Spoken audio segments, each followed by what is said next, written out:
रंग होली नंद लाल खेलते बोलो सारा रारा मदन गोपाल खेलते बोलो सारा रारा मदन गोपाल खेलते बोलो सारा रारा। जय हो होली आई होली आई होली आई मस्ती लाई मस्ती लाई मस्ती लाई आई होली आई होली आई होली आई मस्ती लाई मस्ती लाई मस्ती लाई।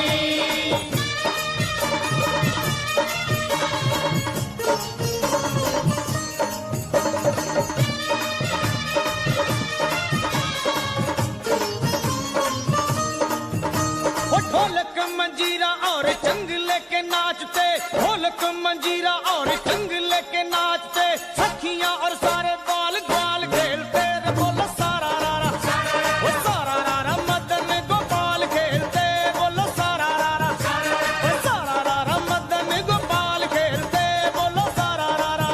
जय हो होली आई होली आई होली आई मस्ती लाई मस्ती लाई मस्ती लाई आई होली आई होली आई होली आई मस्ती लाई मस्ती लाई मस्ती लाई।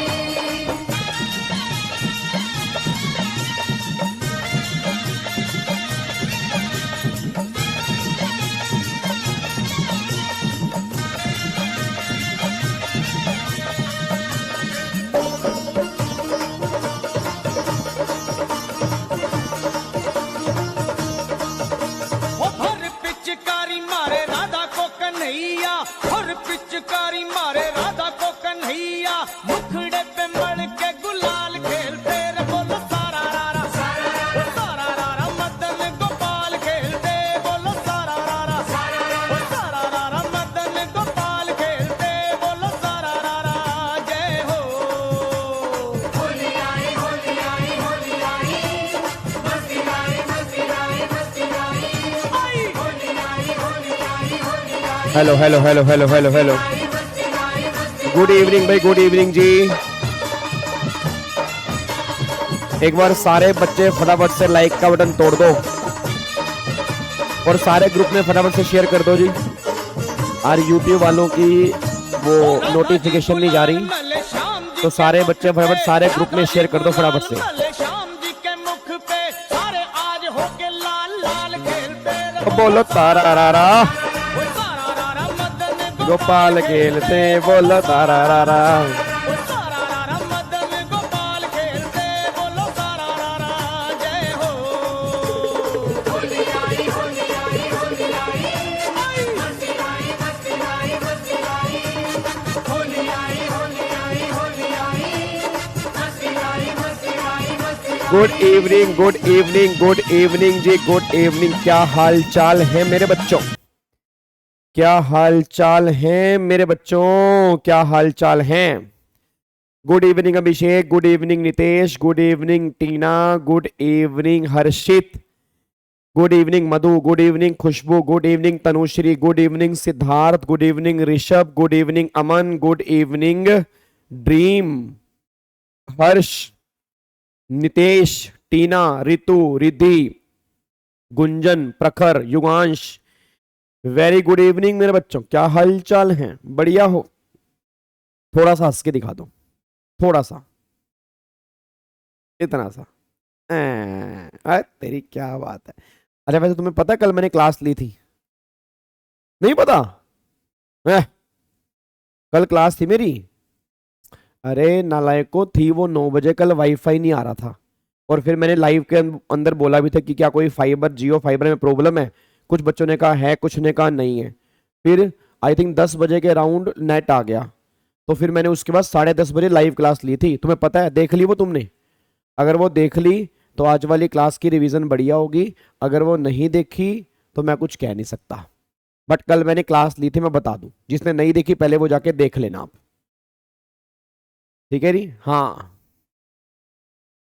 हाँ पता है तो बहुत बढ़िया जी। चलो बहुत बढ़िया बहुत बढ़िया जी।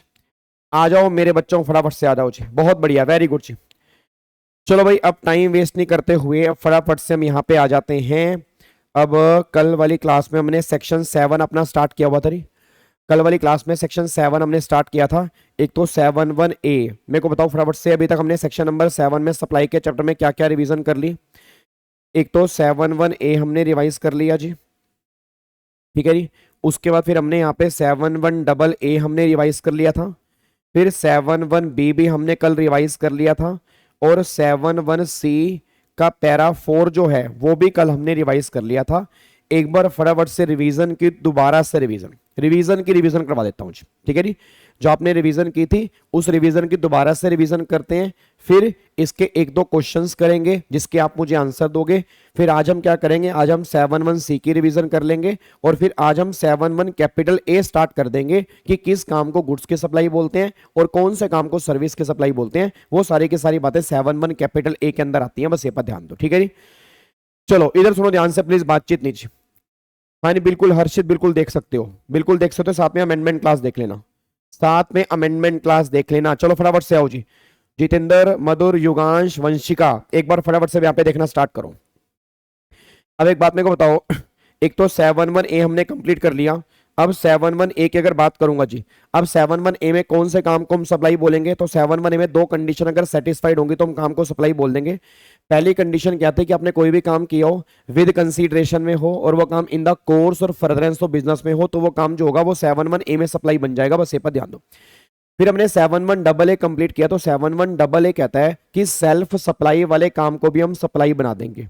अब सेल्फ सप्लाई का मतलब क्या होता है कि अगर कोई पर्सन इंडिविजुअल को छोड़ के अगर अपने ही मेंबर्स के लिए कोई भी एक्टिविटी करेगा या कोई भी ट्रांजैक्शन करेगा विद कंसीडरेशन में, तो वो काम 7(1)AA में सप्लाई बन जाएंगे।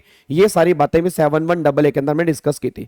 फिर याद करो 7(1)B में क्या हमने किया था, 7(1)B।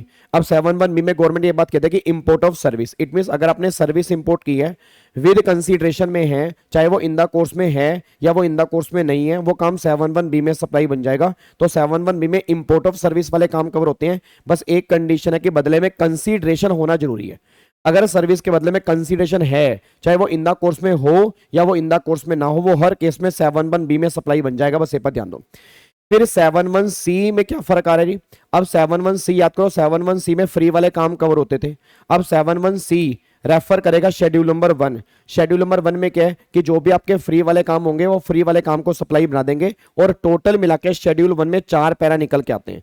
याद करो, para 1, para 2, para 3, para 4। Para 4 हमारा कौन सा, इंपोर्ट ऑफ सर्विस वाला। अब पैरा 4 में क्या लिखा हुआ है, import of service by any person, बोलो बोलो बोलो, बाय एनी पर्सन फ्रॉम, अरे बोलो नालायको, फ्रॉम रिलेटेड पर्सन और from his other establishment outside India in the course or furtherance of business, तो वो काम जो होगा पैरा 4 में सप्लाई बन जाएगा, बस ये पर ध्यान दो। तो सिंपल सी बात ये निकल के आ रही है कि अगर आपने सर्विस इंपोर्ट की है, अगर आपने सर्विस विदाउट कंसीडरेशन में इंपोर्ट की है, सर्विस लेने वाला कोई भी हो, देने वाला या तो रिलेटेड पार्टी होगा या वो तुम्हारी ही कोई एस्टेब्लिशमेंट होगा, और वो service in the course or furtherance of business में अगर दी जाएगी तब वो काम पैरा 4 में सप्लाई बनेगा, नहीं तो वो काम पैरा 4 में सप्लाई नहीं बनेगा। ये सारी बातें हमने लास्ट वाली क्लास में डिस्कस की थी। अब सुनो ध्यान से, मैं कहना क्या चाह रहा हूं, मेरा पूरी क्लास से क्वेश्चन है। हेलो भाई साहब, अब सुनो ध्यान से, मेरा पूरी क्लास से क्वेश्चन है। अब मेरा क्वेश्चन यहां पर यह निकल के आ रहा है, ध्यान से सुनना, मेरा क्वेश्चन क्या निकल के आ रहा है कि आप मुझे आंसर दोगे। मेरा क्वेश्चन ये निकल के आ रहा है कि आप मुझे आंसर दोगे, और आंसर आप मुझे क्या दोगे, अब आंसर क्या दोगे, सुनो जी, आंसर क्या दोगे। मेरा क्वेश्चन ये है, लेट्स टेक एन एग्जांपल, एक पर्सन ने ना अब सर्विस इंपोर्ट की है। अब सर्विस इंपोर्ट के दो केस होंगे, या तो वो सर्विस इंपोर्ट की होगी विद कंसीडरेशन में या वो सर्विस इंपोर्ट की होगी विदाउट कंसीडरेशन में। अब अगर वो सर्विस इंपोर्ट की है विद कंसीडरेशन में, उसके दो केस होंगे, या तो वो service in the course or furtherance of business में होगी या वो सर्विस फर्दरेंस ऑफ बिजनेस में नहीं होगी। मेरा पूरी क्लास से क्वेश्चन है, अब अगर विदाउट कंसीडरेशन में है तो भी दो केस होंगे, या तो फर्दरेंस ऑफ बिजनेस में होगी या फर्दरेंस ऑफ बिजनेस में नहीं होगी। अब सारे बच्चे आंसर देना जी, सारे बच्चे आंसर देना। अगर आपने कोई सर्विस इंपोर्ट की है विद कंसीडरेशन में है और इन the course or furtherance of business में है, तो क्या वो काम सप्लाई बनेगा। सारे बच्चे यस या नो वाले आंसर मेरे को बता दो जी।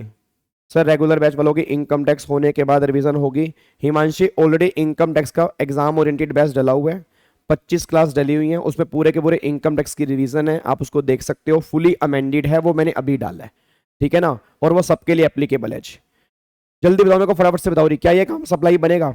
क्या ये काम सप्लाई बनेगा नहीं बनेगा? यस, ये काम सप्लाई बनेगा।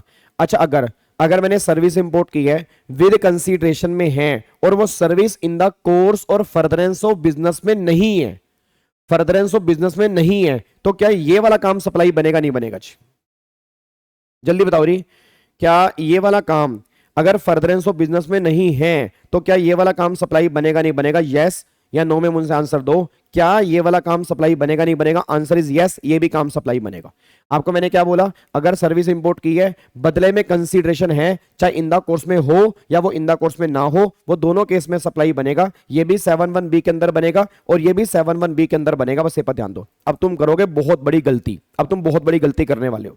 मेरे को आंसर देना। अब ये दोनों काम सप्लाई बनेंगे, सोच के बोला इंट्रा स्टेट सप्लाई बनेंगे, इंटर स्टेट सप्लाई बनेंगे। आंसर दो।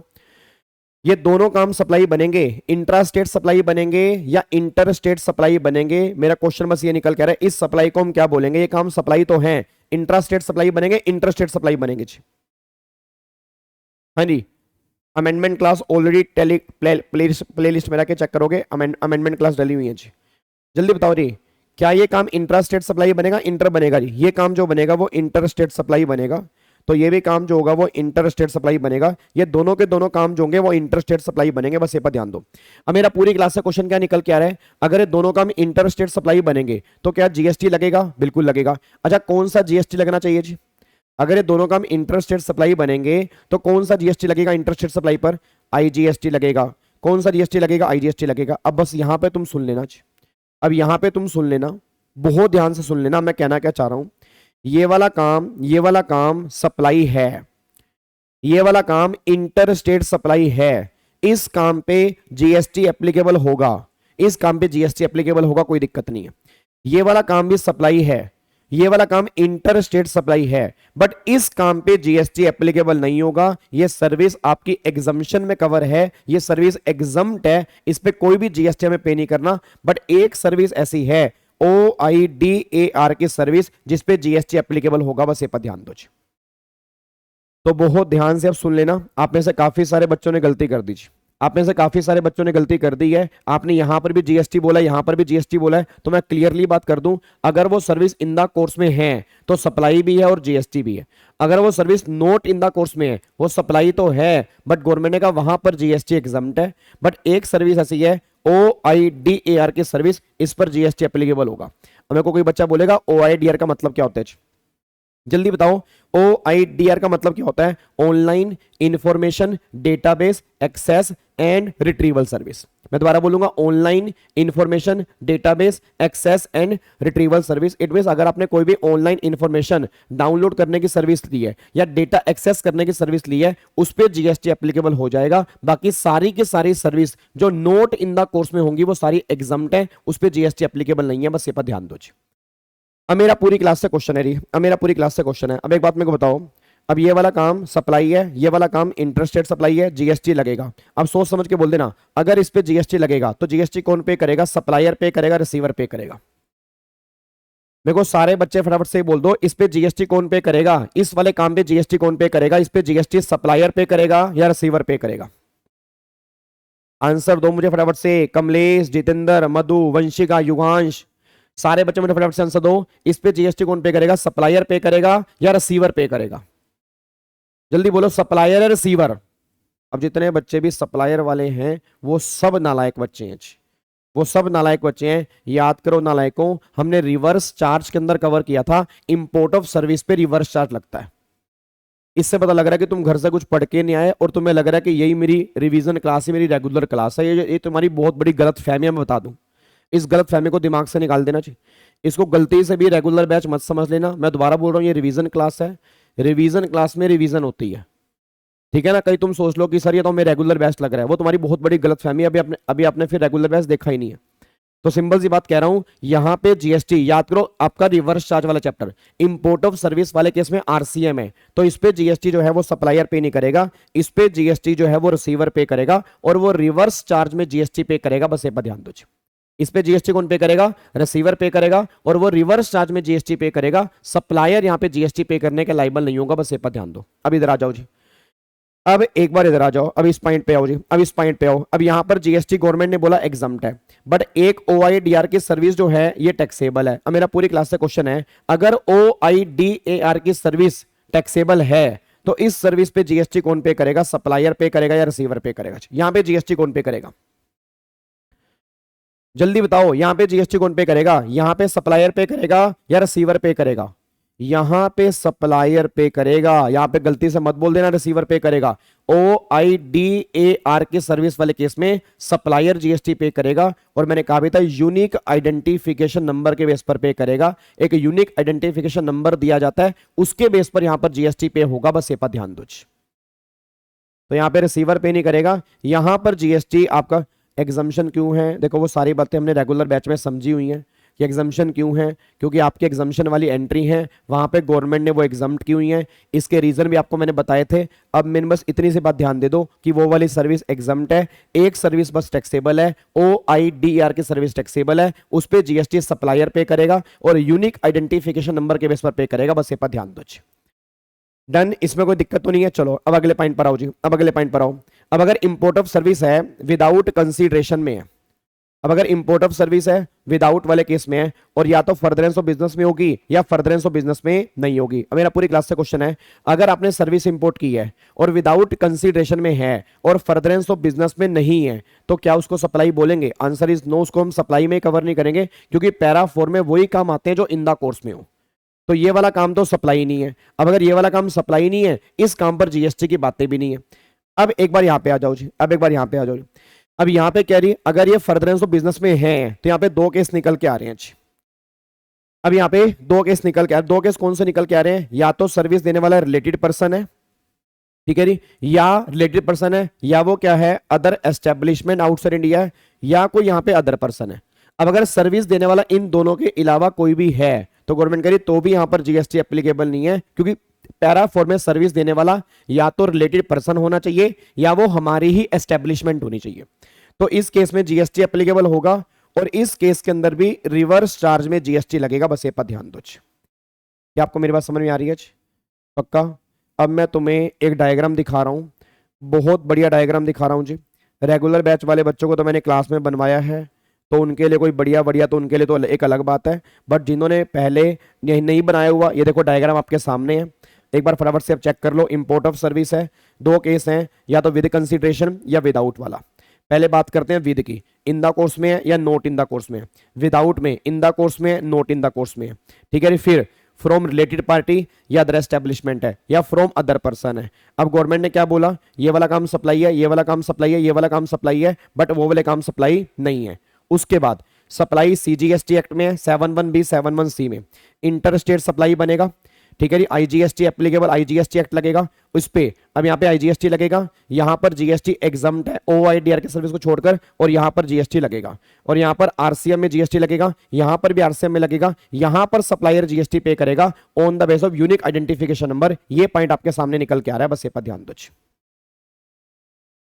क्या मेरी बात समझ में आ रही है? नहीं, सप्लायर आईटीसी क्लेम नहीं कर पाएगा। क्या मेरी बात आपको समझ में आ रही है? ओ हेलो, ओ रिलेटेड पर्सन सेक्शन 188 कंपनी लो नहीं चल रहा भाई, नालायक। मतलब कहीं भी कंपनी लो, एक बच्चा कह रहा है सर, क्या नाम है इस बच्चे का, नालायक का, एक बच्चा कह रहा है सेक्शन नंबर 188। तो भाई मेरे को थोड़ा बहुत देखो, थोड़ा बहुत ना मैंने भी कंपनी लो पढ़ा हुआ है, और जो सेक्शन नंबर 188 है वो कंपनी लो का है। क्यों पाल साहब? पाल साहब बताओ क्या मैं सही कह रहा हूं? पाल साहब, देवप्रिया, खुशबू, कमलेश, छोटा डॉन, क्या मैं सही कह रहा हूं क्या? यहां पे रिलेटेड पर्सन की डेफिनेशन अलग है, यहां पे रिलेटेड पार्टी की डेफिनेशन अलग है, बस ये पर ध्यान दो।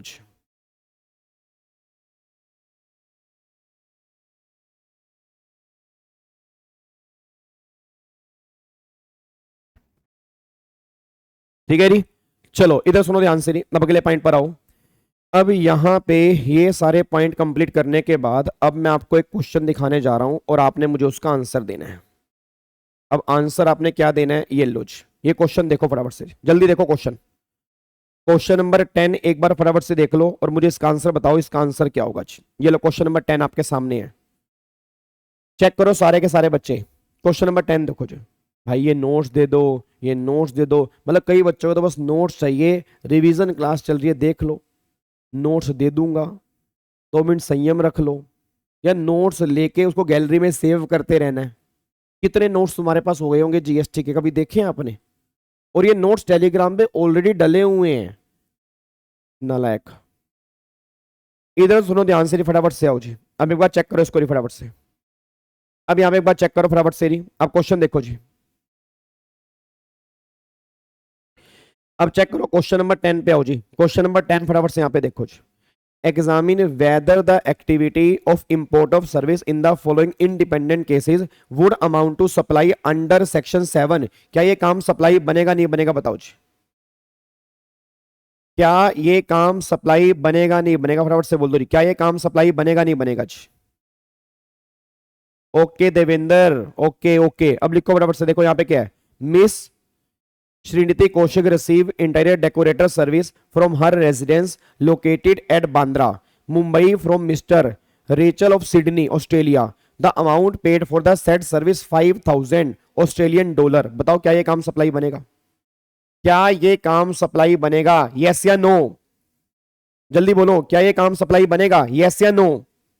एक नालायक बच्चा है भाई, उस नालायक बच्चे का नाम है प्रियांशी। प्रियांशी है नालायक भाई, मैं बता रहा हूं भाई, प्रियांशी नालायक है। यार एक बात मेरे को बताओ यार, इतना पढ़ाने के बाद भी, रिवीजन क्लास के अंदर फिर भी थोड़ा डिटेल में बताने के बाद भी तुम अभी भी कह रहे हो कि इस वाले केस में 7(1)(c) लगेगा। साफ साफ लिखा है 5,000 रुपए लिए हैं। अब अगर $5,000 आपने पैसे लिए हैं तो विद कंसीडरेशन में है, तो अगर वो सप्लाई बनेगा तो 7(1)(b) में बनेगा ना, और ये 7(1)(b) में सप्लाई बनेगा, बट ये एग्जम्प्ट बनेगा क्योंकि ये काम note in the course or furtherance of business में है, तो ये काम सप्लाई तो है बट एग्जम्प्ट है, इस पे कोई भी जीएसटी आपको कलेक्ट मतलब पेमेंट नहीं करनी, बस ये पर ध्यान दो। ठीक है, अगले पॉइंट पर आओ, सेकंड पॉइंट पर आओ, सेकंड पॉइंट पर आओ, अगला पॉइंट क्या निकल के आ रहा है? Miss Srinidhi Kaushik receive indirect decorator service for her residence located at Bandra, Mumbai from her brother mister Varun residing in Sydney, wholly dependent on miss Srinidhi. Further miss Srinidhi did not pay any consideration. क्या यह सप्लाई बनेगा? बिल्कुल बनेगा। 7(1)(c) के पैरा 4 में supply बनेगा। Import of service है और रिलेटेड पार्टी से है, नहीं बनेगा। फिर तुम गलती कर रहे हो, नहीं बनेगा। उसने सर्विस जो लिया वो किसके पर्पस के लिए लिया है? वो सर्विस लिया note in the course or furtherance of business, तो ये वाला काम सप्लाई नहीं बनेगा। 7(1)(b) के अंदर नहीं बनेगा, 7(1)(c) के अंदर नहीं बनेगा, क्योंकि नोट इन द कोर्स में है। कीर्ति इनकम टैक्स की रिवीजन ऑलरेडी हो चुकी है, ये वाला काम सप्लाई नहीं बनेगा। आगे देखो, अगले पॉइंट पर आओ। Will your answer be changed if the above case, if Miss Srinidhi has taken indirect decorator service with regard to her business? अगर बिजनेस के लिए ली है, रेजिडेंस के लिए नहीं ली, क्या अब ये काम सप्लाई बन जाएगा? यस, अब ये काम सप्लाई बन जाएगा। 7(1)(c) के पैरा 4 में सप्लाई बनेगा। तो इस तरह से एग्जाम में क्वेश्चन आएंगे जी, ठीक है जी। तो इस तरह से एग्जाम में क्वेश्चन बनेंगे। अब जो तुम कह रहे हो कि सर एग्जाम में क्वेश्चन कैसे बनेंगे, वो इस तरह से बनेंगे, ठीक है जी। एमसीक्यूज के अंदर भी बन सकते हैं और नॉर्मल भी बन सकते हैं। अब तुम्हारा दिमाग क्लियर होना चाहिए भाई, कहां पर 7(1)(b) लगेगा, कहां पर 7(c) का पैरा 4 लगेगा। अगर एक कॉन्सेप्ट क्लियर है तो इस क्वेश्चन में कोई भी दिक्कत आपको आएगी नहीं। क्या इसको लॉक कर सकते हैं जी? क्या इसको हम लॉक कर सकते हैं? पक्का? चलो बहुत बढ़िया जी। अब एक बार वापिस आ जाओ जी। अब हम आगे बढ़ने जा रहे हैं। अब आ जाओ 7(1)(c) के जो बैलेंस पैरा हमारे निकल के आ रहे हैं। अब 7(1)(c) के बैलेंस पैरा कौन से हैं, एक बार फटाफट से वो देख लेते हैं। अब एक बार आओ, 7(1)(c) के बैलेंस पैरा कौन कौन से निकल के आते हैं। अब आ जाओ यहां पे। अब एक बात मेरे को बताओ हेलो भाई साहब, प्रेजेंटेशन के अंदर बस प्रोविजन लिख के आना है जी। प्रेजेंटेशन में सबसे पहले आप 7(1)(b) का प्रोविजन लिखोगे, 7(1)(c) के पैरा 4 का प्रोविजन लिखोगे, फिर लिखोगे कंक्लूजन। जैसे केस स्टडी नहीं करते तुम, कंपनी लॉ में केस स्टडी करते हो, पहले क्या लिखते हो? प्रोविजन, फिर फैक्ट, फिर कंक्लूजन। यहां पर क्या आएगा? पहले प्रोविजन आएगा, देन कंक्लूजन आएगा, यहां पर फैक्ट नहीं आएगा। पहले पूरा प्रोविजन लिख दिया 7(1)(c) और 7(1)(c) और 7(1)(b) और 7(1)(c) का पैरा 4, फिर लास्ट में लिख दिया कंक्लूजन कि ऊपर दिए हुए प्रोविजन के बेस पर इसका आंसर ये बनेगा। बस ये पर ध्यान दो। डन जी, चलो बहुत बढ़िया जी, बहुत बढ़िया। अब एक बार फटाफट से आओ जी। अब 7(1)(c) में बताओ, 7(1)(c) में टोटल कितने पैरा हैं जी? बताओ कितने फ्री वाले काम ऐसे जिनको हम सप्लाई बना देंगे जी? मेरा पूरी क्लास से क्वेश्चन ये है, कितने फ्री वाले काम ऐसे हैं जिनको हम 7(1) में सप्लाई बना देंगे। मेरा पूरी क्लास से क्वेश्चन है, बताओ जी कितने काम ऐसे हैं जी। रक्षा और किसकी चल रही है, नालायक। हाँ जी, फटाफट से बताओ कितने फ्री वाले काम ऐसे हैं जिनको हम 7(1) में सप्लाई बना देंगे। टोटल मिला के 4 पैरा हैं। पैरा 4 हम कंप्लीट कर चुके हैं, पैरा 1 हमें देखना है, पैरा 2 हमें देखना है, पैरा 3 हमें देखना है। ये तीनों पैरा हमारे बैलेंस बचे हैं। अब एक बार चेक कर रहे हैं कि पैरा 1, पैरा 2, पैरा 3 में किस किस काम को सप्लाई बनाएंगे। अब एक बार यहां पे देखने जा रहे हैं। अब एक बार फटाफट से यहां पे आ जाओ। अब देखो पैरा 1, पैरा 1 गवर्नमेंट ये बात कहती है अगर 4 कंडीशन सेटिस्फाइड होंगी तो वो काम पैरा 1 में सप्लाई बन जाएगा। सारे बच्चे मेरे पीछे बोलो जी। हेलो भाई साहब, ओए ओए इधर सारे बच्चे मेरे पीछे बोलो, पैरा 1 में कितनी कंडीशन है, 4। एक बार सारे बच्चे लिखो फटाफट से। पैरा 1 में मेरे को ये बताओ, पैरा 1 में टोटल कितनी कंडीशन है, 4 कंडीशन है।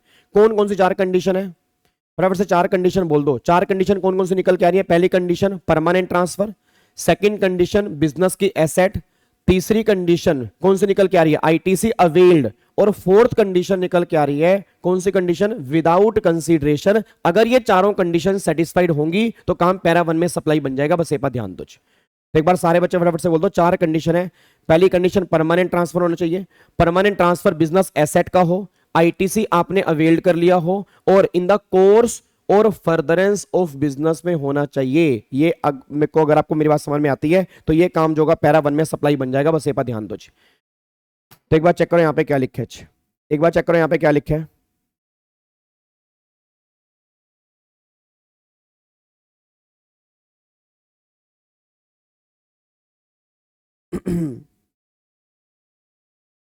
ओए ये लाइव सेशन कैसे बंद हो गया, एक बार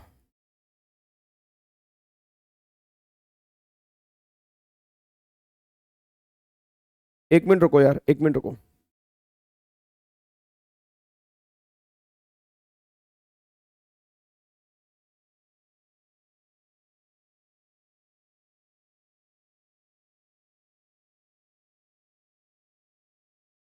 ठीक है जी, यहां तक कोई दिक्कत तो नहीं है।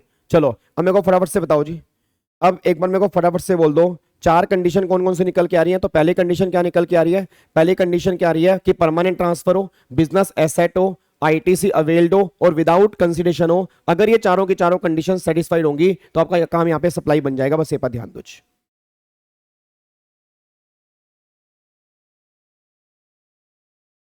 चलो ठीक है पाल साहब, बहुत बढ़िया बहुत बढ़िया बहुत बढ़िया। चलो अब मेरे को बताओ क्या ये कंडीशन सेटिस्फाइड है, क्या ये कंडीशन आपको समझ में आ रही है। तो पहली कंडीशन दोबारा बोलना, permanent transfer, business asset, ITC availed, और विदाउट कंसीडरेशन। ये काम आपका पैरा 1 में सप्लाई बनेगा। अब मेरे कुछ क्वेश्चन है, आप मुझे आंसर दोगे जी। मेरे कुछ क्वेश्चन है, आप मुझे आंसर दोगे। एक बात मेरे को बताओ, ये एसी आज मैंने चला रखा है, आज मुझे गर्मी लग रही है, हुई आज मुझे गर्मी लग रही है, आज मैंने एसी चला रखा है। अब एक बात मेरे को बताओ, आज मुझे गर्मी लग रही है, आज मैंने एसी चला रखा है, और ये एसी मेरे बिजनेस की एसेट है। ये एसी में जब लेकर आया था इस पर मैंने आईटीसी क्लेम किया था। मेरा मन कर रहा है आज मैं तुम्हें गिफ्ट कर दूं। बोलो, ये मैं तुम्हें रिंग गिफ्ट करना चाहता हूं, क्या आप मेरे से रिंग ले सकते हैं। ये रिंग मैंने बिजनेस की एसेट दिखाई थी, इस पर मैंने आईटीसी क्लेम किया था। अगर मैं तुम्हें ये रिंग गिफ्ट कर देता हूं तो क्या पैरा 1 लगेगा।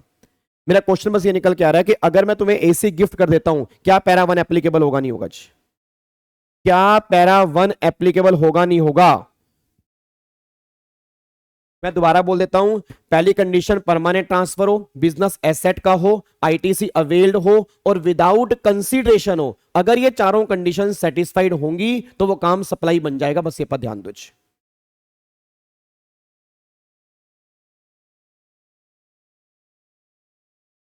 हाँ स्नेक वाली रिंग है, डंक मार लेगी तुम्हें, डंक मार लेती है ये डंक मार लेती है। मैंने पता कहाँ से मंगाई है, वो था ना अभी ईशा फाउंडेशन का भी शिवरात्रि का प्रोग्राम था, तो वहाँ से प्रसाद आया था, उसमें ये स्नेक वाली रिंग निकली, मैंने डाल दी, तो मेरे को अच्छी लगी, मैंने डाल ली जी। हाँ नहीं, फटाफट से बताओ जी, फटाफट से बताओ क्या ये काम सप्लाई बन जाएगा नहीं बन जाएगा। बिल्कुल बन जाएगा। तो ये पैरा 1 में निकल के आ रहा है। देखो पैरा 1 में क्या है जी, पैरा 1 में परमानेंट ट्रांसफर हो, बिजनेस एसेट हो, आईटीसी अवेल्ड हो, और विदाउट कंसीडरेशन हो, तो ये काम जो होगा आपका सप्लाई बन जाएगा। बस ये पर ध्यान दो, ठीक है जी। तो ये आपके एग्जाम्पल मैंने यहाँ पे दिए हुए हैं नीचे, अब एक बार चेक करो, देखो जैसे मान लो मिस्टर वीजी है, मोबाइल का डीलर है, अगर 20 मोबाइल मैंने गिफ्ट कर दी है तो ये काम 71C के पैरा 1 में सप्लाई बन जाएगा। 4 कंडीशन सेटिस्फाइड होंगी तो वो काम पैरा 1 में सप्लाई बन जाएगा, बस ये पर ध्यान दो जी, ठीक है जी। अब एक बार यहां पर आओ जी, अब अगला पैरा 2 है मोस्ट इंपोर्टेंट, पैरा 2 को मार्क करते हैं मोस्ट इंपोर्टेंट। अब ये पैरा 2 क्या है? पैरा 2 ये बात कहना चाह रहा है सप्लाई ऑफ गुड्स और सर्विसेज और बोथ। इट मींस अगर आपने गुड्स और सर्विसेज की सप्लाई की है, किसके बीच में? रिलेटेड पार्टी के बीच में या डिस्टिंक्ट पर्सन के बीच में, इन the course or furtherance of business, तो ये काम पैरा 2 में सप्लाई बनेगा। इट मींस अगर सप्लाई हुई है रिलेटेड पर्सन के बीच में या डिस्टिंक्ट पर्सन के बीच में, इन the course or furtherance of business, अगर सप्लाई हुई है इनके बीच में इन द कोर्स वाले केस में, तो पैरा 2 में काम सप्लाई बनेगा, बस इस पर ध्यान दो। अब एक बात मेरे को बताओ जी, अगर सप्लाई हो रही है रिलेटेड पार्टी के बीच में या इन the course or furtherance of business में, और या सप्लाई हुई है डिस्टिंक्ट पर्सन के बीच में, तो क्या वो काम पैरा 2 में सप्लाई बनेगा? बिल्कुल बनेगा। अब एक बात मेरे को बताओगे डिस्टिंक्ट पर्सन का मतलब क्या होता है? हाँ शिवक मुझे पता लगा, कोई बात नहीं, यहीं पर देख लो, जल्दी बताओ मेरे को, बस ये बता दो डिस्टिंक्ट पर्सन मींस क्या। अभी रिलेटेड पार्टी का मतलब बताऊंगा, मेरे को ये बताओ डिस्टिंक्ट पर्सन का मतलब क्या होता है? डिस्टिंक्ट पर्सन का मतलब होता है हेड ऑफिस टू ब्रांच। अगर मान लो हेड ऑफिस है, ब्रांच है, ये आपस में डिस्टिंक्ट पर्सन मानेंगे। अगर हेड ऑफिस ब्रांच को सामान भेज रहा है तो गवर्नमेंट ने बोला ये डिस्टिंक्ट पर्सन है, इस काम को हम सप्लाई वाली कैटेगरी में कवर करेंगे। लेट्स टेक एन एग्जांपल, जैसे मान लो मेरा एक ऑफिस है, एक ऑफिस मेरा हरियाणा में है, दूसरा ऑफिस फॉर एग्जांपल मान लो मेरा दिल्ली में है। अब ये ऑफिस मेरा हरियाणा में है, ये ऑफिस मेरा दिल्ली में है, इसका रजिस्ट्रेशन अलग है, इसका रजिस्ट्रेशन अलग है। अब अगर यहां से मैं यहां पर सप्लाई करता हूं तो गवर्नमेंट ये बात कहती है ये दोनों सेम पेन में, मतलब मेरे ही हैं, सेम पेन में है, बट इन दोनों को हम डिस्टिंक्ट मानेंगे। अगर ये आपस में सप्लाई कर रहे होंगे तो इसको हम सप्लाई में कवर कर देंगे, 71C के पैरा 2 में सप्लाई बन जाएगा, बस ये पर ध्यान दो।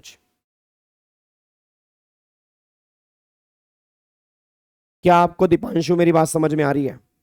क्या दीपांशु आपको मेरी बात समझ में आ रही है? पक्का पक्का, कोई दिक्कत वाली बात तो नहीं है? चलो बहुत बढ़िया जी, ठीक है। अब सुनो ध्यान से मैं कहना क्या चाह रहा हूं। अब यहां पे ना एक पॉइंट हमने कंप्लीट किया था एम्प्लॉयर और एम्प्लॉय वाला। अब अगर एम्प्लॉयर एम्प्लॉय को गिफ्ट देता है 50,000 तक पूरे साल का, तो वो काम सप्लाई में कवर नहीं होगा। बट अगर एम्प्लॉयर एम्प्लॉय को 50,000 से ऊपर का गिफ्ट दे रहा है तो फिर वो सारी की सारी वैल्यू सप्लाई बन जाएगी और उस पर जीएसटी एप्लीकेबल हो जाएगा। तो एम्प्लॉयर टू एम्प्लॉय वाले केस में 50,000 रुपए की लिमिट है, और किसी भी रिलेटेड पार्टी वाले केस में लिमिट एप्लीकेबल नहीं है, बट एम्प्लॉयर टू एम्प्लॉय वाले केस में 50,000 रुपए की लिमिट एप्लीकेबल हो जाएगी, बस ये पर ध्यान दो।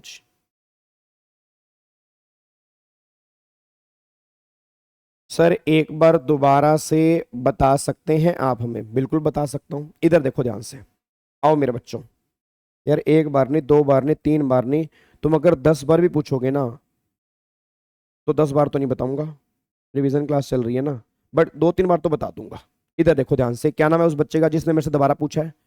एक बच्चे का नाम है लक्ष्य और एक बच्चे का नाम है ध्रुवी और लक्ष्य है। इधर सुनो ध्यान से, इधर देखो पैरा 1, पहली बात करते हैं पैरा 1। अगर तुमने बिजनेस की एसेट को परमानेंट ट्रांसफर कर दिया और उस बिजनेस की एसेट पे तुमने आईटीसी अवेल कर लिया था, तो और ये विदाउट कंसीडरेशन है, तो गवर्नमेंट ने कहा ये काम पैरा 1 में सप्लाई है। एग्जांपल मैंने तुम्हें एसी का दिया,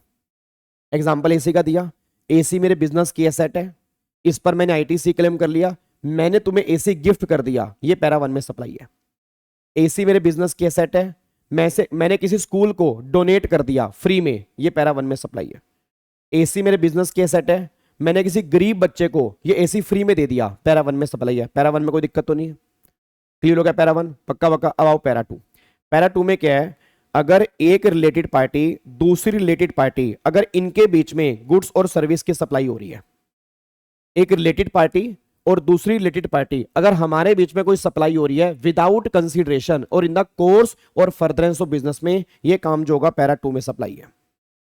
या अगर ये सप्लाई हो रही है डिस्टिंक्ट पर्सन के बीच में, head office to branch, head office ने ब्रांच को सामान भेज दिया, ये डिस्टिंक्ट पर्सन है, ये काम भी पैरा 2 में सप्लाई है। अब मुद्दा ये निकल के आ रहा है कि रिलेटेड पार्टी में ना काफी सारे लोग आते हैं, जैसे पार्टनरशिप फर्म के पार्टनर, ये रिलेटेड पार्टी है, ठीक है। एम्प्लॉयर और एम्प्लॉई ये रिलेटेड पार्टी है। मेरा तुम्हारी कंपनी में सब्सटेंशियल इंटरेस्ट है 20% या उससे ऊपर की वोटिंग पावर है, तो हम रिलेटेड पार्टी हैं। अब गवर्नमेंट ने बोला रिलेटेड पार्टी के दो केस हैं, या तो एम्प्लॉयर एम्प्लॉई या अदर्स। अब अगर एम्प्लॉयर एम्प्लॉई को अगर गिफ्ट दे रहा है तो 50,000 तक एग्जम्प्ट है, 50,000 तक तो कोई दिक्कत वाली बात नहीं है। बट अगर वैल्यू 50,000 से ऊपर है तो सारी की सारी वैल्यू रिसीवर के हाथ में अदर सोर्स की इनकम बन जाएगी। बस ये पर ध्यान दो। एक बार दोबारा बोलूंगा, एक बार दोबारा बोलूंगा, एक बार दोबारा बोलूंगा। मैंने क्या बोला? एम्प्लॉयर टू एम्प्लॉई 50,000 तक एग्जाम्प्ट है। अगर 50,000 से ऊपर है तो एक्सेस वैल्यू नहीं, सारी की सारी वैल्यू एम्प्लॉयर के हाथ में इनकम, सॉरी एम्प्लॉयर के हाथ में सप्लाई बन जाएगी। मैं अदर सोर्स की इनकम बोल रहा हूं, मैं घुस गया इनकम टैक्स में, क्योंकि वहां भी 50,000 की लिमिट थी ना। तो मतलब यहां पे एम्प्लॉयर टू एम्प्लॉय वाले केस में वो सप्लाई बन जाएगा और सारी की सारी वैल्यू पर जीएसटी एप्लीकेबल हो जाएगा। बस ये पर ध्यान दो। बट अगर वो एम्प्लॉयर एम्प्लॉई नहीं है तो कोई 50,000 रुपए की लिमिट एप्लीकेबल नहीं है, फिर वो काम स्टार्टिंग से सप्लाई बनेगा और स्टार्टिंग से जीएसटी एप्लीकेबल होगा। बस ये पर ध्यान दो। क्या आपको मेरी बात समझ में आ रही है? क्या आपको मेरी बात समझ में आ रही है? यार मैंने 10 बार बोल दिया पूरी वैल्यू, फिर ये अर्जुन कह रहा है एक्सेस वैल्यू, नालायक। जब मैंने कह दिया पूरी वैल्यू तो फिर बच्चा कह रहा है एक्सेस वैल्यू। भाई ये पूरी वैल्यू का मतलब क्या होता है? होल वैल्यू का मतलब क्या होता है कि अगर 70,000 रुपए है तो 70,000 रुपए टैक्सेबल है जीएसटी में, 20,000 रुपए टैक्सेबल नहीं है। बस ये पर ध्यान दो। Distinct person and deem distinct person दोनों सेम ही है, दोनों सेम है। डिस्टिंक्ट पर्सन और डीम डिस्टिंक्ट पर्सन दोनों सेम ही है। डन, कोई दिक्कत तो नहीं है, इसको लोग कर दें जी। चलो अब अगले पॉइंट पर आओ जी। अब अगला पॉइंट क्या निकल के आ रहा है?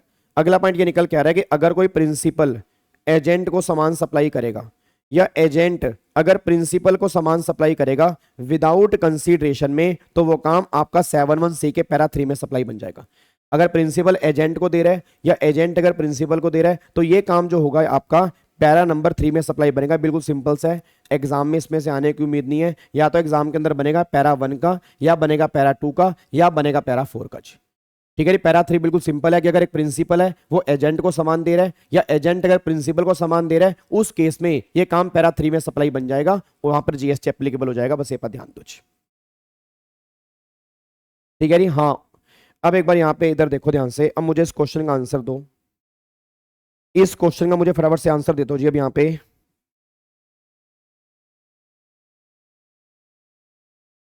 लो जी,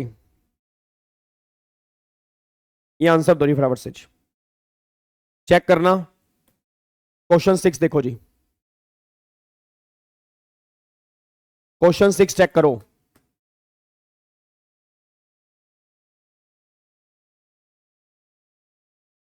खुशबू एक बार यहीं पे देख लो, एक बार यहीं पे देख लो।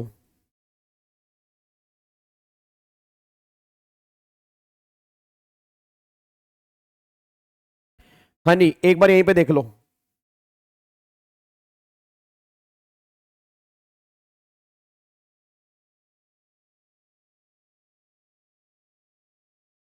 जल्दी बताओ फटाफट से। नहीं दिव्या, वो एग्जामिशन में डिस्कस करेंगे, एग्जामिशन के चैप्टर में डिस्कस करेंगे। पहला पॉइंट बताओ, पहला।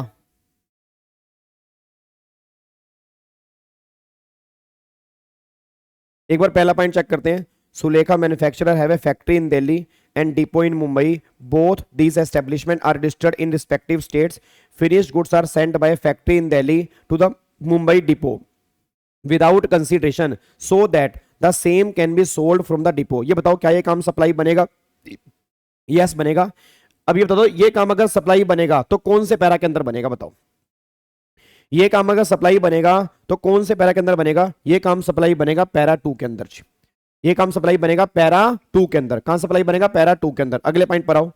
Raman is an architect in Chennai. His brother who is settled in London is well known lawyer. Raman has taken legal service from him free of cost with regard to his family dispute. अब मुझे फटाफट से बोल दो जी, अगर मैं बाहर से सर्विस ले रहा हूं, फैमिली डिस्प्यूट है, तो ये काम तो सप्लाई बनेगा ही नहीं, क्योंकि वो नोट इन द कोर्स में है। और अगर ये सर्विस ली है, एडवाइस ली है बिजनेस के लिए, तो क्या ये काम सप्लाई बनेगा? यस, सप्लाई बन जाएगा। बस कंडीशन ये है कि जो वो मेरा भाई है वो डिपेंडेंट होना चाहिए। अगर वो डिपेंडेंट होगा तो सप्लाई बनेगा, क्योंकि फैमिली में कौन आते हैं? फैमिली में बीवी और बच्चे वो तो हमेशा आते हैं, भाई बहन मम्मी पापा वो तब आते हैं अगर वो डिपेंडेंट हो। अब अगर मैं बोलूं कि वहां पे ये वेल नोन लॉयर है तो ये तो इंडिपेंडेंट है, तो अगर ये इंडिपेंडेंट है तो ये रिलेटेड पार्टी वाली कैटेगरी में कवर ही नहीं है, तो ये काम भी सप्लाई वाली कैटेगरी में कवर नहीं होगा, क्योंकि मेरा भाई मेरी फैमिली में कवर ही नहीं है। रीजन क्योंकि वो इंडिपेंडेंट है, क्योंकि उसने क्लियरली बोला ना कि वो वेल नोन लॉयर है, तो मतलब बाहर सेटअप है, तो अगर वो काम कर रहा है, तो अगर वो इंडिपेंडेंट है तो फैमिली में कवर ही नहीं है, तो ये काम जो होगा ये काम भी सप्लाई में कवर नहीं होगा। बस ये पर ध्यान दो, ठीक है जी। तो अब आपको मैं एक बार फटाफट से दिखा देता हूं जी, एक बार क्वेश्चन नंबर 6 का आंसर एक बार देख लेते हैं। देखो जी क्वेश्चन नंबर 6, देखो क्या लिखा है, देखो ये क्या लिखा है, in the above case Raman has taken advice with regard to his business service provided by Raman brothers would still not be treat, देखो उसने लिखा है सप्लाई नहीं बनेगा। Reason although the same provide in course of furtherance of business but provided without consideration and such service have not been receive from a related person, कि वो related person से नहीं ली। रीजन क्योंकि वो डिपेंडेंट नहीं है, अगर वो डिपेंडेंट नहीं है वो इंडिपेंडेंट है, मेरी फैमिली में कवर नहीं है, फैमिली में कवर नहीं है तो वो रिलेटेड पर्सन में कवर नहीं है, इसलिए वो काम जो होगा सप्लाई वाली कैटेगरी में कवर नहीं होगा। बस ये पर ध्यान दो, ठीक है जी। तो देखो इस तरह से वो तुम्हारे एग्जाम में क्वेश्चन बना सकते हैं और वो तुम्हें कंफ्यूज कर सकते हैं, इसी बात पे एक लाइक तो बनता है। बच्चा कह रहा है यार हद है यार, मांगते रहते हो लाइक कर दो कमेंट कर दो, मांगते हो क्या आप, कोई दिल पे चुभते हैं तुम्हारी बातें मुझे, ठीक है जी। यहां तक क्लियर है? जल्दी बताओ फटाफट से, यहां तक क्लियर है या नहीं है? अब एक क्वेश्चन का मुझे आंसर और दो फिर हम आगे बढ़ते हैं। फटाफट से इसका आंसर दे दो, इसका फटाफट से मुझे इसका आंसर दे दो, फटाफट से मुझे इसका आंसर दे दो। किसका आंसर दे दो? ये वाला जी, क्वेश्चन नंबर 2 का आंसर दो, क्वेश्चन नंबर 2 का।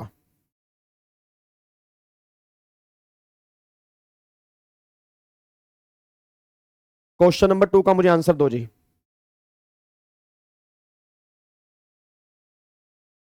अरे नीरव मोदी, और सॉरी नीरव मोदी नहीं, नीरव सोलंकी, लास्ट वाले में तुमने अपने भाई से सर्विस ली है इन द कोर्स में, सब कुछ सही है, बस भाई तुम्हारा डिपेंडेंट नहीं है, भाई इंडिपेंडेंट है, उसके खुद का काम है, तो वो रिलेटेड पर्सन वाली कैटेगरी में कवर ही नहीं है। और अगर वो रिलेटेड पर्सन वाली कैटेगरी में कवर ही नहीं है तो फिर वो पैरा 4 में सप्लाई कैसे बनेगा?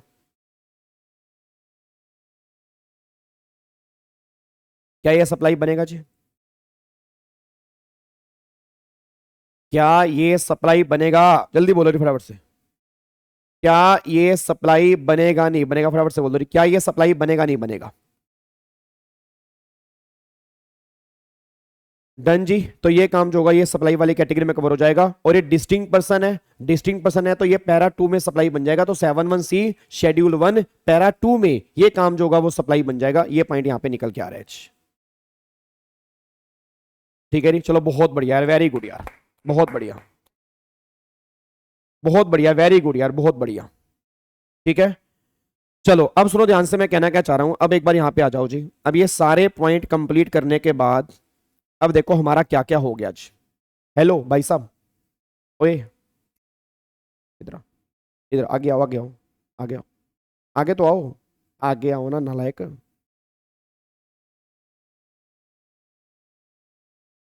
आईपीएल, आईपीएल देख रहे हो? बीमारी है बड़ी गंदे वाली, ना इलाज, पेपर है तुम्हारे, ऐसा ना हो आईपीएल की वहां पे कमेंट्री चल रही हो, मत देखना आईपीएल गलती से भी, हाँ मैं बता रहा हूं तुम्हें। चलो इधर सुनो ध्यान से, इधर सुनो। अब यहां पे एक बार चेक करो, अब हमने क्या क्या कर लिया। 7(1)(a), 7(1)(AA), ठीक है जी, 7(1)(b), क्योंकि आप देख रहे हो पहली क्लास में कितना बच्चा आया था और आज कितना बच्चा आया। सर यहाँ सरस्वती बैठी है मेरे जीप पे, मैंने पहली क्लास के अंदर ही बोल दिया था कि आने वाले 5 लेक्चर के अंदर बच्चा आधा आ जाएगा, क्योंकि मुझे पता था एक बीमारी आने वाली है और बीमारी से लोग ग्रस्त हो जाएंगे 3 घंटे के लिए, 3.5 घंटे के लिए ग्रस्त हो जाएंगे, उनको भूल जाएगा उनके एग्जाम है, उनको ये दिख रहा होगा भाई मार, कमॉन यार, चौका मार यार, छक्का मार यार, मजा आ रहा है भाई साहब, वो मंत्र मुग्ध हो जाएंगे। वो रिवीजन क्लास देखना रिकॉर्डेड मंजूर कर लेंगे, लाइव नहीं आएंगे, क्योंकि लाइव मेरी हो ही उस टाइम पर रही है जब वो बीमारी चल रही है, और वो कह रहे हैं हमें बीमारी करना मंजूर है। चलो रीता देखो ध्यान से, अब यहाँ एक बार फटाफट से आओ। अब एक बार फटाफट से यहाँ पे आ जाओ। बच्चा अगर आईपीएल देखते हो, हाँ ये देख तो रहा हूँ, ये देखो सामने आईपीएल चल रहा है, ये तुम आईपीएल करके दिखा तो रहे हो मुझे, ये आईपीएल ही तो चल रहा है नालायक। सारा दिन मेरी क्लास हो रही है, क्लास के बाद फिर तुम्हारी क्लास लेने के लिए आ रहा हूँ, मेरे को आईपीएल देखने का कहाँ टाइम, और मैं क्यों देखूँ आईपीएल यार, हमारे अपने काम नहीं है क्या नालायक। मैं देखता हूँ वो 12-13 मिनट वाले हाईलाइट्स देखता हूँ जी। अब यहाँ पे एक बार चेक करो जी, 7-1A, 7-1AA, 7-1B हो गया, और 7-1C हो गया जी।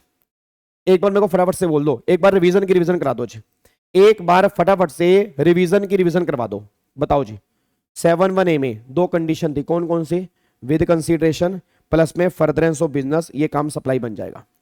7-1AA, 7-1AA में क्या था, सेल्फ सप्लाई वाले काम सप्लाई बन जाएंगे। 7-1B में import of service with consideration in the course or furtherance of business, वो काम 7-1B में सप्लाई बन जाएगा। फिर 7-1C में 4 पैरा थे। पैरा 1 में क्या था, permanent transfer, business asset, IT civil without consideration, ये काम पैरा 1 में सप्लाई है। पैरा 2 में क्या था, सप्लाई ऑफ गुड्स और सर्विस बिटवीन रिलेटेड पर्सन या डिस्टिंक्ट पर्सन, ये काम पैरा 2 में सप्लाई बनेगा। एम्प्लॉयर टू एम्प्लॉय वाले कैसे 50,000 रुपए की लिमिट है। पैरा 3 में principal agent, agent principal, para 3 में सप्लाई है। Para 4 import of service, import of service by any person from related party or other establishment outside India in the course or furtherance of business, ये काम जो होगा para 4 में supply बनेगा। अभी तक ये सारी बातें हमने कंप्लीट की हैं, बस ये पर ध्यान दो। अब सुनो ध्यान से मैं कहना क्या चाह रहा हूं, अब ये सारी की सारी बातें कंप्लीट करने के बाद ना, अब मैं आ रहा हूं 7-1 कैपिटल ए के ऊपर। इसमें बहुत टाइम लगता है, काफी टाइम लगता है इसके अंदर, बट मैं इतना टाइम इस पे लगाऊंगा नहीं, कोशिश करेंगे इसको जल्दी खत्म करने की। आज तो नहीं खत्म होगा, ठीक है जी, आज तो नहीं खत्म होगा, होपफुली हम नेक्स्ट क्लास में खत्म करेंगे इसको। बट टोटल मिला के 6 पैरा हैं इसमें, 6 पैरा में 17 एंट्री हैं, और मैं लिख के दे रहा हूं, इसका स्क्रीनशॉट ले लेना तुम, इसका स्क्रीनशॉट लेना जो मैं लिख रहा हूं। इसमें इसकी बात कर रहा हूं, शेड्यूल 2 जो हम स्टार्ट कर रहे हैं, इसमें 5 नंबर का क्वेश्चन बनने की पूरी पूरी उम्मीद है इस बार के एग्जाम में, शेड्यूल 2 में से। मैं दोबारा बोल रहा हूं, इस शेड्यूल में से जो हम रिवीजन करने जा रहे हैं, इसमें से 5 नंबर का आपके एग्जाम में कंफर्म बनने की उम्मीद है, बस ये पर ध्यान दो। अब सुनो ध्यान से मैं कहना क्या चाह रहा हूं, अब ये 6 पैरा हैं, 17 एंट्री हैं।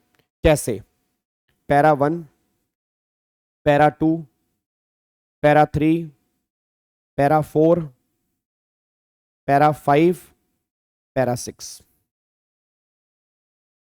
ए बी सी 3 एंट्री हैं। पैरा 2 में ए और बी, पैरा 3 में ए, पैरा 4 में ए बी और सी, ये 3 एंट्री हैं, ठीक है ना। उसके बाद जी para 5 A B C D E F, ये 6 एंट्री हैं। पैरा 6 में ए और बी, ये 2 एंट्री हैं। ये टोटल काउंटिंग करोगे 17 एंट्री आपके सामने है, ठीक है जी। ये टोटल काउंटिंग करोगे 17 एंट्री आपके सामने है। आप अगर काउंटिंग करोगे 17 एंट्री आपको दिख जाएंगी। आज हम क्या करेंगे, आज हम पैरा 1 पूरा कर लेंगे, पैरा 2 पूरा कर लेंगे, पैरा 5 का ए पॉइंट कर लेंगे, पैरा 5 का एफ पॉइंट कर लेंगे, पैरा 3 कर लेंगे, और अगर टाइम बचा तो पैरा 4 भी हम देख लेंगे। पैरा 5 आज नहीं कर पाएंगे, पैरा 6 तो कर ही नहीं पाएंगे, क्योंकि जब पैरा 6 करेंगे तो हम एक पॉइंट और कंप्लीट करेंगे, कंपोजिट सप्लाई और मिक्स सप्लाई सेक्शन नंबर 8, उसमें टाइम लगेगा, तो वो तुम नेक्स्ट क्लास में ही करेंगे।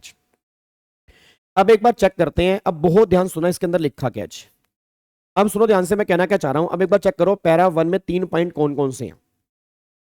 सबसे पहला पॉइंट पैरा 1 का ए पॉइंट ये बात कहता है कि अगर किसी पर्सन ने गुड्स का टाइटल ट्रांसफर कर दिया इमीडिएट बेस पर। अगर आपने गुड्स का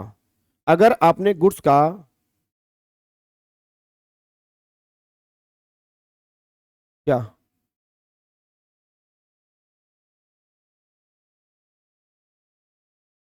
क्या 16 है भाई? एक तो पहले गिनती सीखो। देखो जाके पहला काम क्या करना है, जीएसटी बाद में सीखना है, पहले गिनती सीखनी है। क्या सीखनी है? पहले गिनती, काउंटिंग। 1 2 3 4 5 6 7 8 9 10 11 12 13 14 15 16 17। एक बार दोबारा बोलूंगा योगिता और जितेंद्र, पहले हमें क्या करना है, पहले हमें काउंटिंग सीखनी है, उसके बाद हमें जीएसटी सीखना है। साफ साफ बड़े बड़े शब्दों में 17 एंट्री आपके सामने लिखी हुई है नालायकों। इधर देखो ध्यान से रही, एक देखो, एक दिव्यांशी फिर आ गई 16 वाली। भाई ऐसा है 16 कर लो तुम, 17 है, तुम 16 कर लेना। ये नीचे मेरे बेटे एफ भी लिखा हुआ है, टेंशन मत लो, तुम्हें पूरी 17 ही कराऊंगा। एक तो कई बच्चे मेरी टेस्टिंग लेते हैं कि गाबा सर को आता भी है या गाबा सर वैसे ही पढ़ाने के लिए आ गए हैं। जिंदगी के 11 साल तो टैक्स में हो गए मुझे, थोड़ा बहुत तो मेरे को आता ही होगा नालायक। इधर सुनो ध्यान से, मैं कहना क्या चाह रहा हूं। अब यहां पर आओ जी, अब अगले पॉइंट पर आओ जी, अब अगले पॉइंट पर आओ, अगले पॉइंट पर आओ जी। अब पैरा वन के ए में क्या लिखा है कि अगर आपने गुड्स का टाइटल ट्रांसफर कर दिया इमीडिएटली तो गवर्नमेंट ने कहा ये काम जी गुड्स की सप्लाई है। अब बच्चा एक बात कह रहा है सर टाइटल ट्रांसफर का मतलब क्या होता है? Title transfer means ownership. जैसे मैंने तुम्हें मोबाइल बेचा, अब मेरा मोबाइल बेचना, ओनरशिप ट्रांसफर हो गई ना, ये टाइटल ट्रांसफर है। गवर्नमेंट ने बोला ये काम गुड्स की सप्लाई है। फिर अगर आपने गुड्स का टाइटल ट्रांसफर किया फ्यूचर डेट में, हायर परचेज, तो वो टाइटल ट्रांसफर करना फ्यूचर डेट में, वो काम भी गुड्स की सप्लाई बनेगा। तो मतलब अगर आपने टाइटल ट्रांसफर किया इमीडिएटली, अगर टाइटल ट्रांसफर किया फ्यूचर डेट में, ये दोनों काम जो होंगे वो गुड्स की सप्लाई में कवर होंगे, यहां पर गवर्नमेंट कहना चाह रही है। तो रटने वाला बच्चा एक बात ध्यान दे, टाइटल वाले काम गुड्स की सप्लाई बनेंगे, बस ये पर ध्यान दो। फिर आ जाओ 1B में जी, फिर एक बार 1B में आओ। अब 1B में गवर्नमेंट ये बात कहना चाहती है, 1B में गवर्नमेंट ये बात कहना चाहती है, अगर आपने टाइटल ट्रांसफर नहीं किया, अगर आपने राइट ट्रांसफर किया, अगर आपने गुड्स का राइट ट्रांसफर कर दिया, तो राइट ट्रांसफर करना आपका सर्विस की सप्लाई है। और 5F ये बात कहता है, 5F ये बात कहता है कि अगर आपने राइट टू यूज ट्रांसफर कर दिया, एक होता है राइट ट्रांसफर करना, एक होता है राइट टू यूज ट्रांसफर करना। राइट ट्रांसफर मतलब आपने सिर्फ पोजेशन ट्रांसफर कर दिया, कंट्रोल और टाइटल तुम्हारे पास है। राइट टू यूज ट्रांसफर का मतलब होता है पोजेशन भी गया, कंट्रोल भी गया, टाइटल मेरे पास है। टाइटल दोनों केस में किसी केस में नहीं जा रहा, एक केस में सिर्फ पोजेशन जा रहा है, दूसरे के अंदर पोजेशन कंट्रोल जा रहा है। गवर्नमेंट ने कहा ये दोनों काम जो होंगे सर्विस की सप्लाई बनेंगे, बस ये पर ध्यान दो। अब रटने वाला बच्चा ध्यान देगा, टाइटल वाले गुड्स की सप्लाई बनेंगे, राइट वाले सर्विस की सप्लाई बनेंगे। मेरा गला खराब हो रहा है तो मैं बोल नहीं पा रहा ज्यादा, बट एक गाना हमने क्लास के अंदर बनाया था कि टाइटल वाले गुड्स की सप्लाई बनेंगे और राइट वाले सर्विस की सप्लाई बनेंगे, बस ये पर ध्यान दो। ये क्लैरिटी हो गई। तो टाइटल वाले काम गुड्स की सप्लाई में कवर होंगे और राइट वाले काम जो होंगे वो सर्विस की सप्लाई में कवर होंगे। ये पॉइंट यहां पे क्लियर हो गया। अगला पॉइंट, फिर पैरा 2 पर आओ। पैरा 2 में गवर्नमेंट कहती है लैंड की रेंटिंग, अगर कोई प्लॉट ऑफ लैंड है, अगर कोई वेकेंट लैंड है, तो वेकेंट लैंड की रेंटिंग, ये काम जो होगा वो सर्विस की सप्लाई बनेगा। अगर आपने लैंड किराए पर दे दी, लैंड लेट आउट कर दी, लीज आउट कर दी, ये काम सर्विस की सप्लाई बनेगा। फिर अगर आपने बिल्डिंग को लेट आउट कर दिया बिजनेस और कॉमर्स पर्पस के लिए, ये काम भी सर्विस की सप्लाई बनेगा 2B के अंदर। लैंड की रेंटिंग 2A में सर्विस की सप्लाई है, बिल्डिंग की रेंटिंग बिजनेस और कॉमर्स पर्पस के लिए 2B में सर्विस की सप्लाई है। और लैंड और बिल्डिंग को छोड़कर अगर कोई आपने दूसरी इमूवेबल प्रॉपर्टी रेंट पर दी है तो वो भी काम सर्विस की सप्लाई है पैरा 5A के अंदर। तो लैंड की रेंटिंग 2A में गुड्स की सप्लाई है, बिल्डिंग की रेंटिंग 2B में गुड्स लैंड की रेंटिंग 2A में सर्विस की सप्लाई है, बिल्डिंग की रेंटिंग 2B में सर्विस की सप्लाई है। बट बिल्डिंग की रेंटिंग 2B में तब आएगी अगर वो बिजनेस और कॉमर्स पर्पस के लिए होगी। अगर अदर देन लैंड बिल्डिंग की रेंटिंग होगी तो 5A में सर्विस की सप्लाई बनेगी। बस ये पर ध्यान दो। क्या मेरी बात समझ में आ रही है? क्या मेरी बात समझ में आ रही है?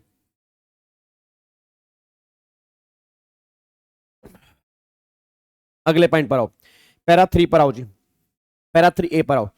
पैरा 3A क्या बोलता है? पैरा 3A ये बात कहता है, पैरा 3 ये बात कहता है, जॉब वर्कर, जितने भी जॉब वर्कर हैं आर मार्केट में, जो भी टेलर बैठे हैं, जो कपड़ा सिल रहे हैं, तो गवर्नमेंट कहती है जॉब वर्कर, जो जॉब वर्कर होते हैं, जो वर्कर के जो भी काम होते हैं उनके काम को हम सर्विस की सप्लाई बनाएंगे। आर मैं टेलर के पास गया, कपड़ा लेकर गया, उसने कपड़ा दिया, मतलब कपड़ा मैंने दिया, उसने मेरे कपड़े पर काम किया, तो अगर सामने वाला पर्सन मेरे गुड्स पर कोई एक्टिविटी करेगा, मेरे गुड्स पर कोई प्रोसेसिंग करेगा, तो वो काम सर्विस की सप्लाई में कवर हो जाएगा। पैरा 3 बस इतनी सी बात कहता है। सर ये एग्जम्प्ट है, एग्जम्प्ट कहां पे है भाई? वो तो सेल ऑफ लैंड और बिल्डिंग है यार, बीच में क्यों कंफ्यूज कर रहे हो? शिवांगी 5A में इमूवेबल प्रॉपर्टी आएंगी अदर देन लैंड और बिल्डिंग। और मैंने क्या बोला? मैंने तो यही बोला कि लैंड और बिल्डिंग को छोड़कर जो भी इमूवेबल आपने किराए पर दिए हैं वो 5A में आएंगे, बट लैंड और बिल्डिंग 2A 2B के अंदर आएंगी, और लैंड बिल्डिंग को छोड़कर जो है वो 5A के अंदर आएंगी। बस ये पर ध्यान दो।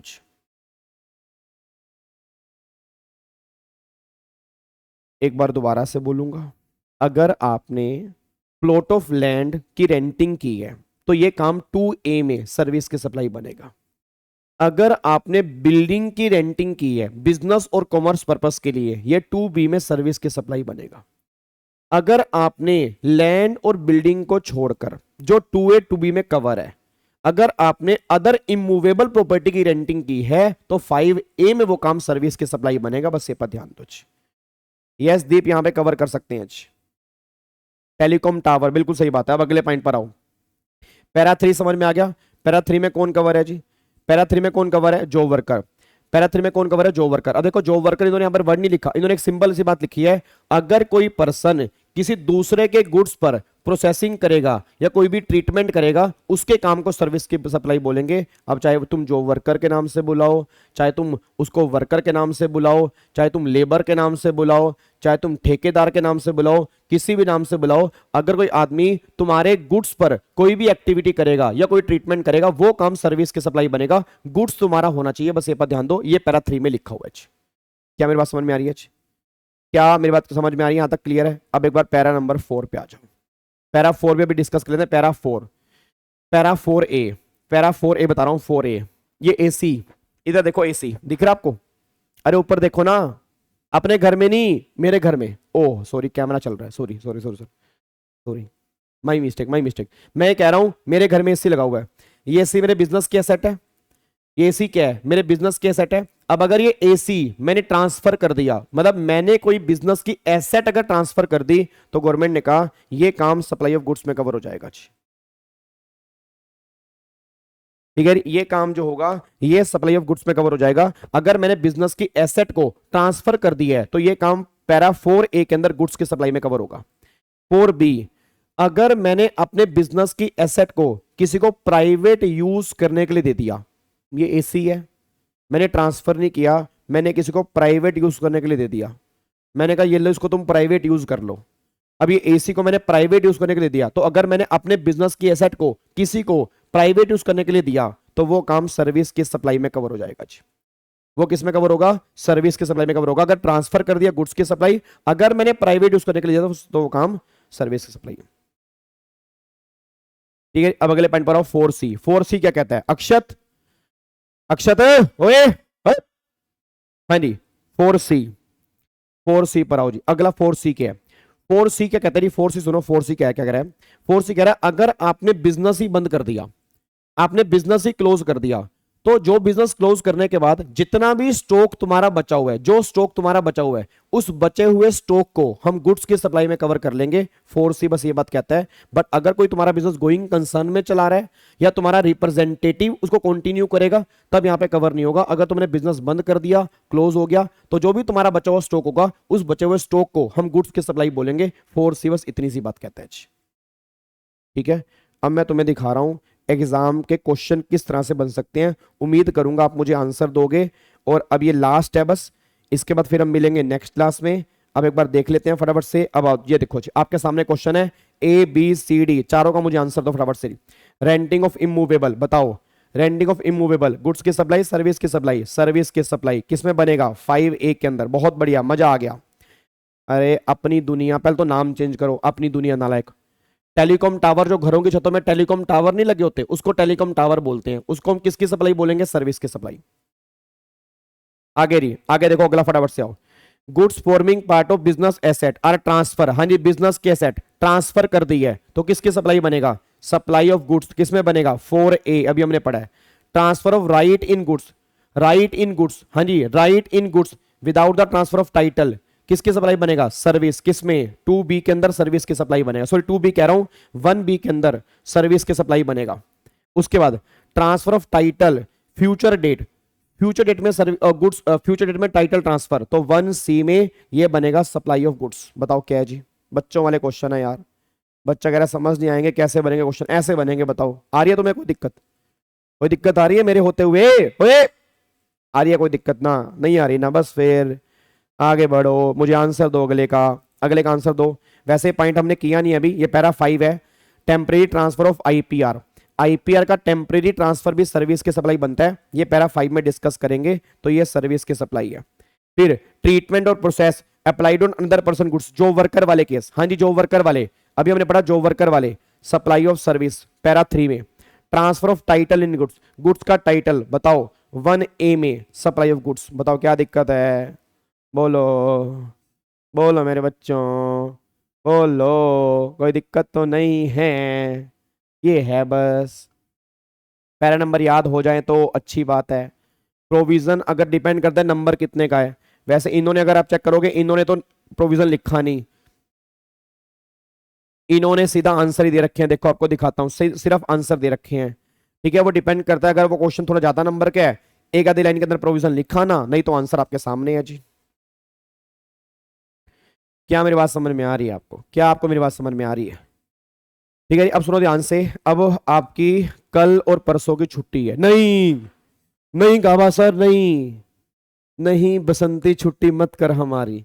एक्चुअली कल मैं होम टाउन जा रहा हूं 3 महीने के बाद, क्योंकि मेरे रेगुलर बैच की मैंने होली के दिन छुट्टी की हुई है, और मैं कल तुम्हारी क्लास ले लेता, बट एक्चुअल में क्या कि कल मेरी दोपहर तक क्लास है रेगुलर बैच की, फिर मेरे को मंदिर जाना है। मतलब कल पूर्णिमा है, रेगुलर बैच वाले बच्चों को पता होगा मैं हर महीने एक छुट्टी लेता हूँ पूर्णिमा, मेरठ के अंदर हमारा मंदिर है गुरुजी का, वहां मेरे को जाना है। फिर मेरे को कुरुक्षेत्र निकलना है, फिर मैं होली के दिन वहीं होऊंगा, फिर मैं ट्यूसडे को आऊंगा, तो ट्यूसडे को मैं तुम्हारी क्लास ले लूंगा आज, ठीक है। ट्यूसडे को मैं तुम्हारी क्लास ले लूंगा, तो कल और परसों आपका ऑफ रहेगा, तो मैं ट्यूसडे को तुम्हारी क्लास ले लूंगा, तो ट्यूसडे को मिलेंगे, और होपफुली कोशिश करूंगा ट्यूसडे को थोड़ी सी लंबी क्लास ले लूं, ठीक है ना। कोशिश करूंगा ट्यूसडे को थोड़ी सी लंबी क्लास ले लूं। क्या मेरी बात समझ में आ रही है। और आप अपना होली मनाएं, तब तक के लिए होली की बहुत बहुत शुभकामनाएं। कल इस चैनल के ऊपर एक अनाउंसमेंट आएगी, तुम्हारे रोम रोम मुझे थैंक यू बोलेगा, मैं तो बता रहा हूं, कल तुम्हारा रोम रोम थैंक यू बोलेगा मुझे। कल इस चैनल पे एक अनाउंसमेंट आएगी, और आपने वो अनाउंसमेंट देखनी है बस, ठीक है जी। तो हम मिलेंगे, अब हम मिलेंगे ट्यूसडे को, और thank you so much, God bless you, love you all. Holi की बहुत बहुत शुभकामनाएं मेरी तरफ से, मेरी पूरी टीम की तरफ से, हमारे पूरे परिवार की तरफ से, सबकी तरफ से बहुत बहुत शुभकामनाएं जी आपको, ठीक है जी। Thank you so much. बिल्कुल नोट्स मैं शेयर कर दूंगा, नोट्स मैं शेयर कर दूंगा, ठीक है। ओके जी, bye bye, take care, God bless you, और लाइक करके जाना, और भर भर के कमेंट करके जाना, ठीक है जी। ओके जी, bye bye, take care, God bless you, love you और फिर मिलते हैं हम ट्यूसडे को। Bye bye, take care, thank you so much, जय हिंद। ओके जी, bye bye, thank you so much. और बाकी ट्यूसडे तक ना, मतलब टाइम वेस्ट मत करना, जितना हमने किया है एक बार दोबारा से उसकी रिवीजन कर लेना, ठीक है जी। Bye bye, love you all.